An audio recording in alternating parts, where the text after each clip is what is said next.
आपल्या गणिताच्या पुस्तकात पेज नंबर 47 म्हणजे 47 वरती हे सम दिलेलं आहे। तर ही सम एकदम सोपी आहे। पहिली दोन सोडून दाखवली तुम्हाला।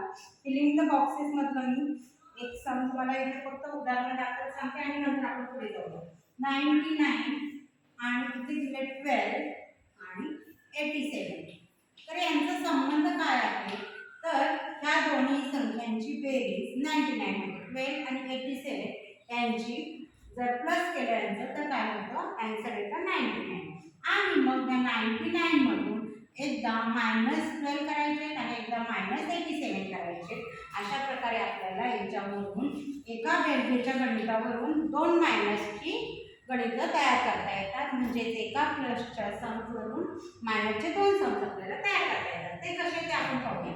9 12 पहिल्यांदा प्लस सम तयार करूया। 12 + 87 बेरीज केली तर त्याचं काय होणार आहे? आन्सर येणार आहे 99। ह्याच संख्या फिरून फिरून कशा गणितामध्ये येतात हे तुम्हाला लक्षात येण्यासाठी पुन्हा एकदा बघा की ह्या दोघांची बेरीज, ह्या दोन संख्या आहे यांची बेरीज 12 + 87 99 आहे। आता या 99 मधून एकदा आपण 12 मायनस करूया। सेकंड सम 99 - 12 केलं तर कोणती संख्या उरली? 87। मग त्याचा आन्सर येणार आहे 87। एवढं सोपं आहे। थर्ड 99 मायनस आता आपण खालची संख्या करूया 87 आणि त्याचं उत्तर असणार आहे जी संख्या राहिली ती म्हणजे 12 राहिली। आता आपण याची अशा प्रकारे हे सम्स मध्ये ह्या संख्या परत परत फिरून येतात आणि ह्या तीन संख्यांवरून आपल्याला एक प्लस आणि दोन मायनसची अशी सम्स तयार करता येतात। फक्त याला एक अपवाद आहे की 5 + 5 = 10।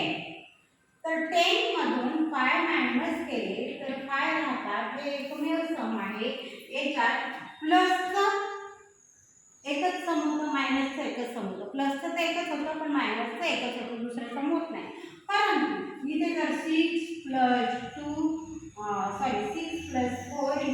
10 जर घेतलं असतं तर इथे मायनसची दोन सम आपल्याला करता येतील। उदाहरणार्थ 10 - 6 = 4, 10 - 4 = 6 अशा प्रकारे। आता आपल्याला आहे पुढे एक सोडून घ्यायचे, आपण पाहूया। एकदम सोपं आहे। हे जर दोन नंबर्स तुम्हाला दिले तर तुम्हाला हे सम तयार करता येईल। परंतु आपल्याला एकच नंबर दिल्यावर सम कसं तयार करायचं हे पाहूया। समजा इथे दिले आपल्याला 75 आणि इकडचे नंबर्स आपल्याला दिलेले नाही आणि आपल्याला सम तयार करायचे। असं असताना एक करायचं आहे की इथे पहिल्यांदा पूर्ण टेन्स नंबर आपण घ्यायचा। मग पूर्ण टेन्स नंबर असलेले कुठले नंबर्स आहेत बरं? तर 10 आहे, 20 आहे, 30 आहे, हे पूर्ण टेन्स आहे सोबत। 40 50 60 70 80 आणि 90। ओके, पण मग इथे नंबर घेताना कुठला घेणार? 80 घेऊन चालणार नाही आपल्याला। तर 70 70च्या आतले किंवा 70 कुठलाही घेतला तरी चालेल। 70 आणि 70च्या आतले तर आपण इथे घेऊया 60 घेतला। आता 75 मधून 60 मायनस करूया। 5 मधून 0 गेला म्हणजे काहीच गेलं नाही तर 5 राहतात। 7 मधून 6 गेला 1 राहतो। आन्सर आला 15। ते आपण इथे लिहायचे म्हणजे या दोन संख्यांची बेरीज 75 होते। ह्या दोन संख्या आपल्याला मिळाल्या, आपल्याकडे फक्त ही संख्या होती। आता आपण सम रूपात मांडून घेऊया। पहिलं प्लसचा सम करूया। 60 + 15 =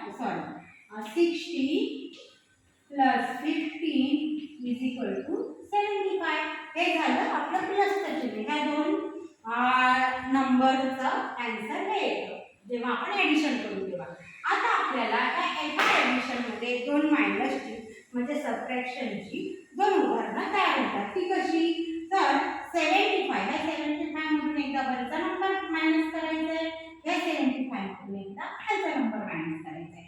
मग 75 - 60 मग राहिली कोणती संख्या? हे दोन नंबर तर आपण लिहिले, राहिली संख्या तो सरळ इथे लिहून टाका, काही अवघड नाही। त्याच्यानंतर थर्ड सम असं होणार आहे 75 - 15 खालची संख्या लिहिली आपण। आता मग खालची संख्या मायनस केली तर इथे कोणता नंबर तर हा वरचा राहिला आहे. तो इथे लिहिला.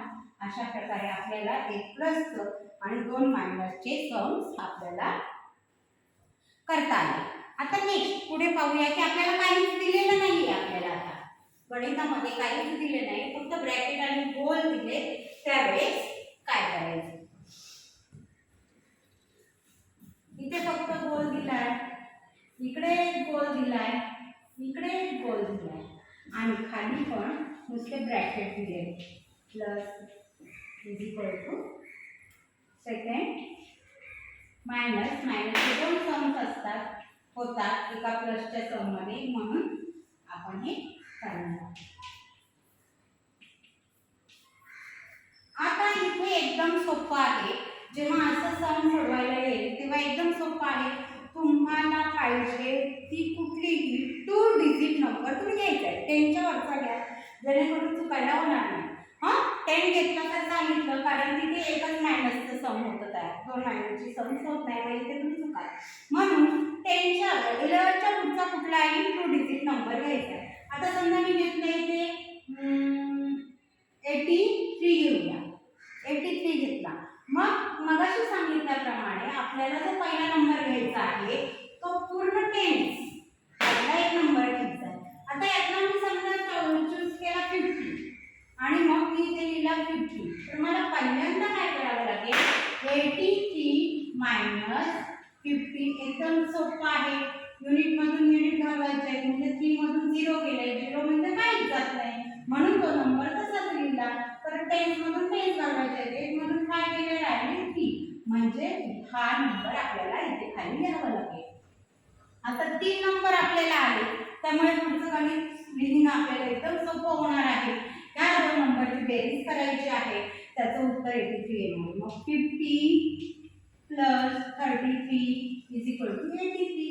आता 83 मधून एकदा 50 मायनस करायचे, 83 मधून एकदा 33 मायनस करायचे.